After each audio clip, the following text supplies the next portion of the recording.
नमस्कार दोस्तों, नेहा की चैनल में आप सभी का स्वागत है। आज की कहानी है खरीदी हुई दुल्हन। 38 साल के अनिल का दिल अपने कमरे में जाते समय 25 साल के युवा सा धड़क रहा था। आने वाले लम्हों की कल्पना ही उसकी सांसों को बेकाबू कर रही थी, शरीर में झुरझुरी सी पैदा कर रही थी। आज उसकी सुहाग रात है। इस रात को उसने सपनों में इतनी बार जिया है कि उसके हकीकत में बदलने को लेकर उसे विश्वास ही नहीं हो रहा। बेशक वह संजू को पैसे देकर ब्याह कर लाया है तो क्या हुआ, है तो उसकी पत्नी ही ना। और फिर दुनिया में ऐसी कौन सी शादी होती होगी जिसमें पैसे नहीं लगते, किसी के कम तो किसी में थोड़े ज़्यादा। 10 साल पहले जब छोटी बहन वंदना की शादी हुई थी तब पिताजी ने उसकी ससुराल वालों को दहेज में क्या कुछ नहीं दिया था।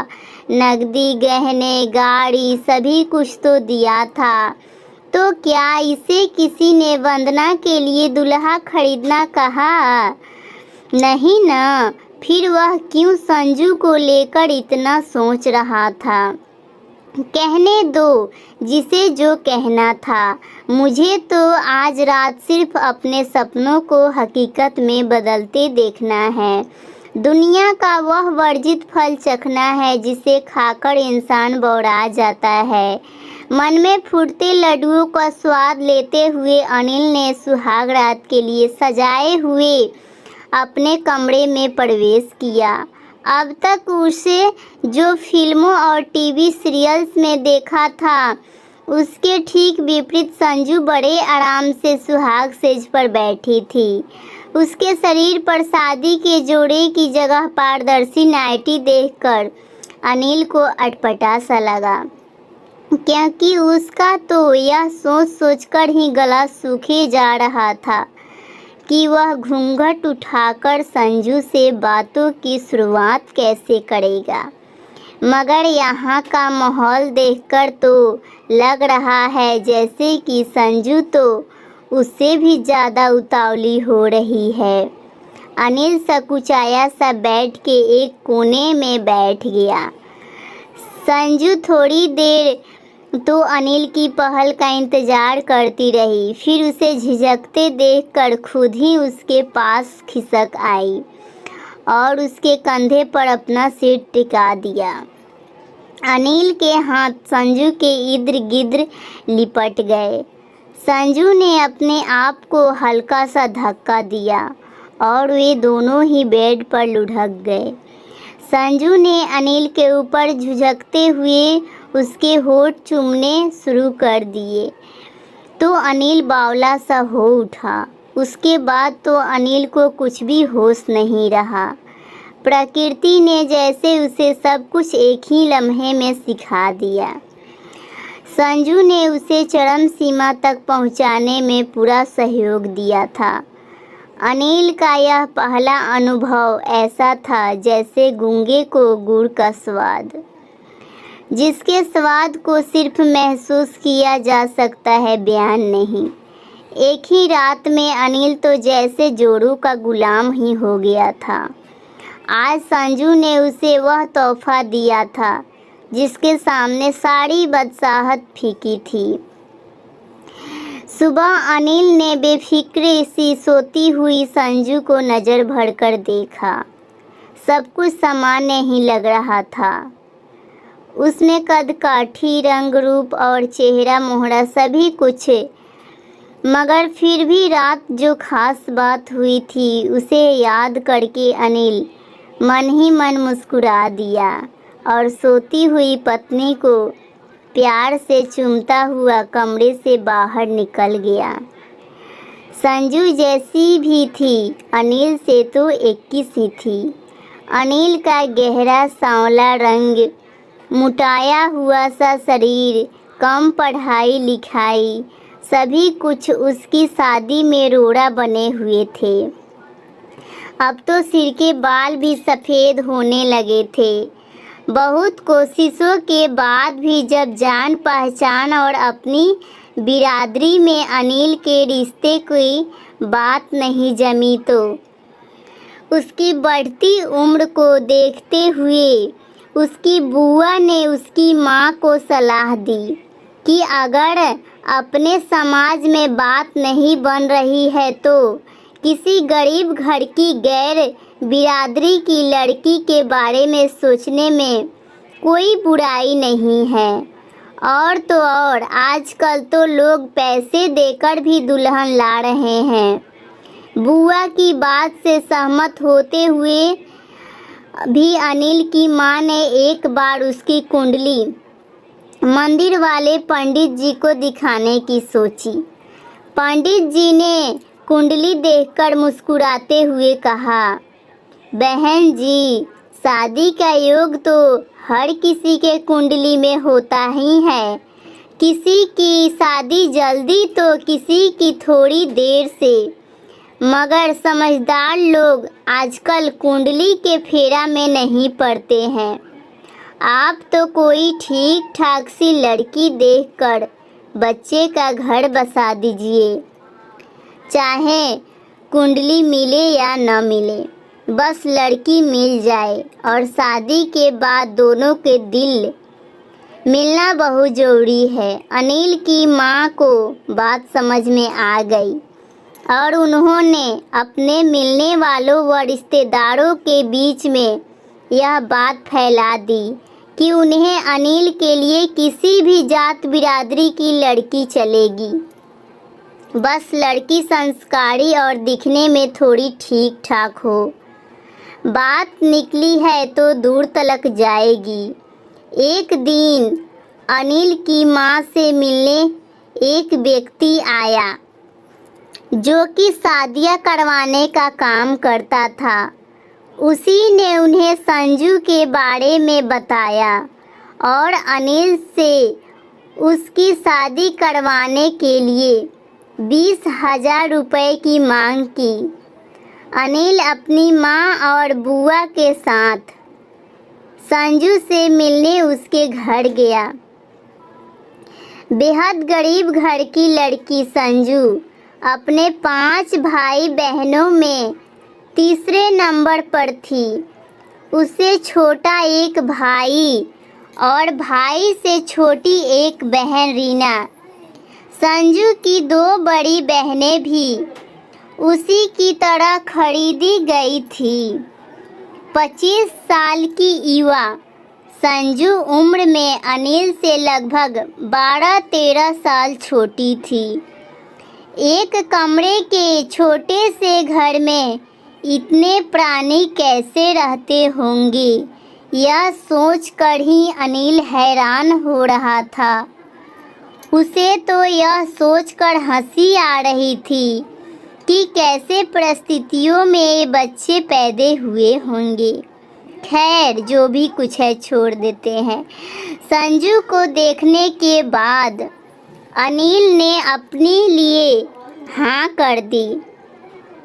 अब यह तय हुआ कि शादी का सारा खर्चा अनिल का परिवार ही उठाएगा और साथ ही संजू के परिवार को 2 लाख रुपए भी दिए जाएंगे ताकि उनका जीवन स्तर कुछ सुधर सके। 50,000 रुपये एडवांस देकर अनिल और संजू की शादी का सौदा हुआ और जल्दी ही घर के 4 जने जाकर संजू को ब्याह कर लाए। बिना किसी बारात और शोर शराबे के संजू उसकी पत्नी बन गई। संजू निम्न वर्गीय घर से आई थी, इसलिए अनिल के घर के ठाट बाट देखकर वह भौचक्की सी रह गई। बेशक उसका स्वागत किसी नववधू सा नहीं हुआ, मगर संजू को इसका न तो कोई अफसोस था और न ही उसके कभी इस तरह का कोई सपना देखा था। बल्कि वह तो इस घर में आकर फूली नहीं समा रही थी। जितना खाना उसके मायके में दोनों वक्त बनता था, उतना तो यहाँ एक वक्त के खाने में बच जाता था और कुत्तों को खिलाया जाता था। ऐसे ऐसे फल और मिठाइयाँ उसे यहाँ देखने और खाने को मिल रहे थे, जिनके उसने सिर्फ नाम ही सुने थे, देखे और चखे कभी नहीं।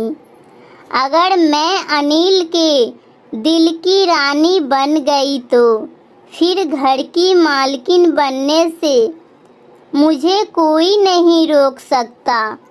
संजू ने मन ही मन सोच लिया कि आखिरकार उसे घर की सतह पर कब्जा करना ही है। सुना था कि पुरुष के दिल का रास्ता उसके पेट से होकर जाता है। नहीं नहीं, पेट से होकर नहीं, बल्कि उसकी भूख की आनंददायी संतुष्टि से होकर जाता है। फिर भूख चाहे पेट की हो या धन की हो या फिर शरीर की हो, यदि मैं अनिल की भूख को संतुष्ट रखूंगी तो वह निश्चित ही मेरे आगे पीछे घूमेगा और फिर तू मेरा राजा, मैं तेरी रानी, घर की महारानी। यह सोचकर संजू खुद ही अपने दिमाग की दाद देने लगी।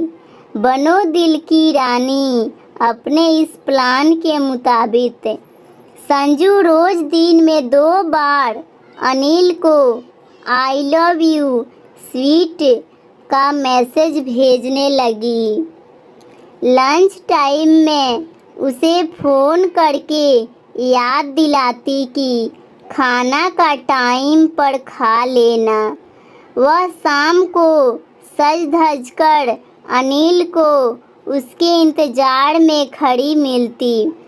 रात के खाने में भी वह अनिल को गर्मा गर्म फूल के अपने हाथ से बनाकर ही खिलाती थी, चाहे उसे घर आने में कितनी भी देर क्यों न हो जाए। और खुद भी उसके साथ ही खाना खाती थी। यानी हर तरह से अनिल को यह महसूस करवाती थी कि वह उसकी ज़िंदगी में सबसे विशेष व्यक्ति है। और हर रात वह अनिल को अपने क्रियाकलापों से खुश करने की पूरी कोशिश करती थी। उसने कभी अनिल को मना नहीं किया, बल्कि वह तो उसे प्यार करने को प्रोत्साहित करता था। उम्र में छोटी होने के कारण अनिल उसे बच्ची ही समझता था और उसकी हर नादानी को नज़रअंदाज कर देता था। कहने के तो अनिल अपने माँ बाप का इकलौता बेटा था, मगर कम पढ़े लिखे होने और अति साधारण शक्ल सूरत के कारण अक्सर लोग उसे कोई खास तवज्जो नहीं दिया करते थे। वहीं उसकी शादी भी नहीं हो रही थी, सो अनिल हीन भावना का शिकार होने लगा था। मगर संजू ने उसे यह एहसास दिलवाने की कोई कसर नहीं छोड़ी कि वह कितना काबिल और ख़ास इंसान है, बल्कि वह तो कहती थी कि अनिल ही उसकी सारी दुनिया है।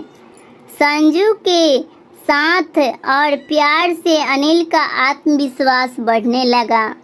संजू को पाकर अनिल ऐसे खुश था जैसे किसी भूखे व्यक्ति को हर रोज़ भरपेट स्वादिष्ट भोजन मिलने लगा हो। एक दिन संजू की माँ का फ़ोन आया। वे उसे मिलना चाह रही थी। रात में संजू ने अनिल की शर्ट के बटन खोलते हुए अदा से कहा, मुझे कुछ रुपए चाहिए, माँ ने मिलने के लिए बुलाया है। पहली बार जा रही हूँ, अब इतने बड़े बिजनेसमैन की पत्नी हूँ, खाली हाथ तो नहीं जा सकती ना। तो माँ से ले लो ना, अनिल ने उसे पास खींचते हुए कहा। माँ से क्यों, मैं तो अपने हीरो से ही लूँगी, वह भी हक से, कहते हुए संजू ने अनिल के सीने पर अपना सिर टिका दिया। कितने चाहिए, अभी ये रखो, और चाहिए तो कल दे दूँगा। अनिल ने निहाल होते हुए उसे 20,000 रुपये थमा दिए और फिर संजू को बाहों में कसते हुए लाइट बंद कर दी। संजू 15 दिनों के लिए मायके गई थी, मगर 5 दिनों के बाद ही अनिल को उसकी याद सताने लगी। संजू की शहद भरी बातें और मस्ती भरी शरारतें उसे रात भर सोने नहीं देती। उसने अगले दिन ही संजू की तत्काल का टिकट बनवाकर आने के लिए कह दिया। संजू भी जैसे आने के लिए तैयार ही बैठी थी। उसके वापस आने के बाद अनिल की दीवानगी उसके लिए और भी बढ़ गई। अब संजू हर महीने अनिल से 10-15 हज़ार रुपये लेकर अपने मायके भेजने लगी। संजू ने अनिल से उसका एटीएम कार्ड नंबर और पिन आदि ले लिया, जिसकी मदद से वह अपनी बहनों और भाइयों के लिए कपड़े, घरेलू सामान आदि भी ऑनलाइन ऑर्डर करके भेज देती। संजू के प्यार का नशा अनिल के सिर पर चढ़कर बोलने लगा था। सैया भय कोतवाल, तो अब डर काहे का। घर में संजू का ही हुक्म चलने लगा। बेटे की इच्छा को देख अनिल की माँ ने न चाहते हुए भी तिजोरी की चाबियाँ बहू को देनी पड़ी। सामाजिक लेन देन आदि भी सब कुछ उसी की सहमति या अनुमति से होता था। अनिल की माँ उसे कुछ नहीं कह पाती थी, क्योंकि संजू ने उन्हें भी यह एहसास करवा दिया था कि उसने अनिल से शादी करके अनिल की सहमति उनके पूरे परिवार पर एहसास किया है। सुनिए ना, मेरी बड़ी इच्छा है कि मेरा नाम हर जगह आपके नाम के साथ जुड़ा हो। एक दिन संजू ने अनिल से बड़े ही अपनेपन से कहा, अरे इसमें इच्छा की क्या बात है, वह तो जुड़ा ही है। देखो, तुम मेरी अर्धांगिनी हो, यानी मेरा आधा हिस्सा। इस नाते मेरी हर चल अचल संपत्ति पर तुम्हारा आधा हक हुआ। अनिल ने प्यार से संजू को समझाया। वह तो ठीक है, मगर यह सब अगर कानूनी रूप से भी हो जाता तो कितना अच्छा होता। मगर उसमें तो कई पेंच होंगे, न, चलो रहने दो, बिना मतलब आप परेशान हो जाएंगे। संजू ने बालों की लटों को उंगलियों में लपेटते हुए कहा, मेरी जान, मेरे तन, मेरे मन और धन, सबकी मालिकिन हो तुम। अनिल ने उसे बाहों में भरते हुए कहा और फिर एक दिन वकील और सीए को बुलाकर अपने घर, दुकान, बैंक अकाउंट व अन्य चल अचल प्रॉपर्टी में संजू को कानूनन अपना उत्तराधिकारी बना दिया।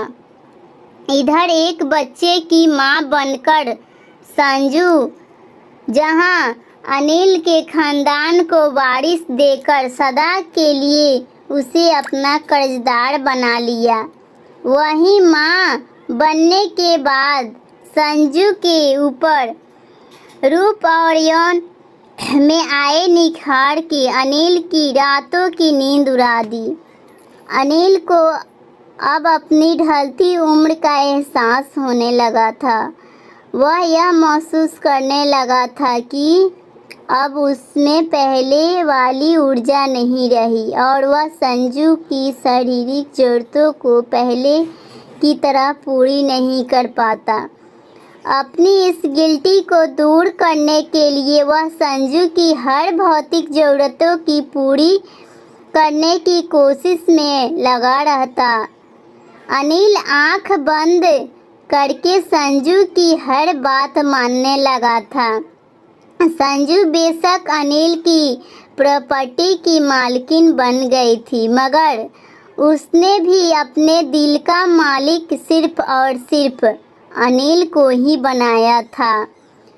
वह यह बात कभी नहीं भूल सकती थी कि जब उसके आस पड़ोस के लोग उसे खरीदी हुई दुल्हन कहकर शिकायत के नज़र से देखते थे, तब यही अनिल कैसे उसकी ढाल बनकर सामने खड़ा हो जाता था और उसे दुनिया की चुभती हुई निगाहों से बचाकर अपने दिल में छिपा लेता था।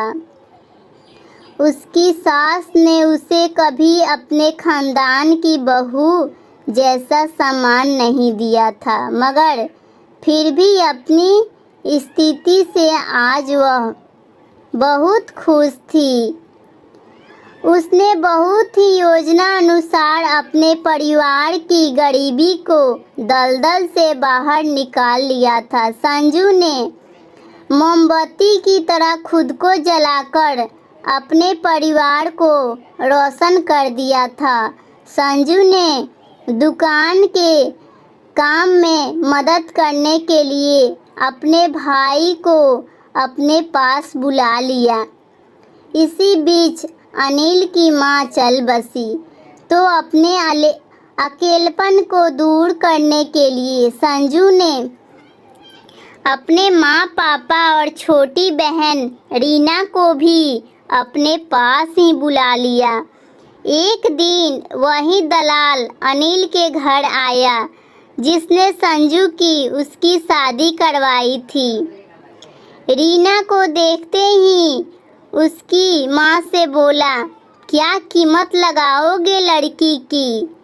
किसी को ज़रूरत हो तो बताना पड़ेगा। मेरी बहन किसी की खरीदी हुई दुल्हन नहीं बनेगी, संजू ने फुफकारते हुए कहा। खरीदी हुई दुल्हन बड़ी जल्दी पर निकल आए। अपनी शादी का किस्सा भूल गई क्या? दलाल ने संजू पर ताना कसते हुए मुंह बनाया।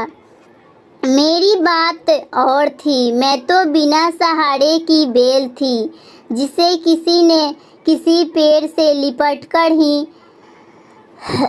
मगर रानी के साथ ऐसा नहीं होने देंगे। देर आए दुरुस्त आए। कुदरत ने उसे अनिल के रूप में सिर पर छत दे दी और पाँव के नीचे ज़मीन भी।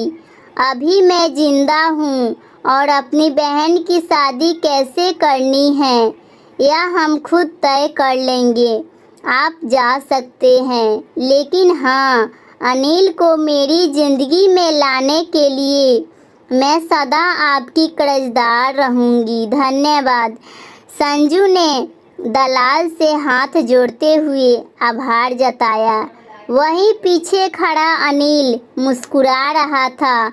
आज उसके दिल में संजू के लिए प्यार के साथ साथ इज्जत भी बढ़ गई। Thank you so much guys. Please like और सब्सक्राइब कीजिए मेरे चैनल को। वीडियो अच्छी लगी तो थैंक यू गाइज।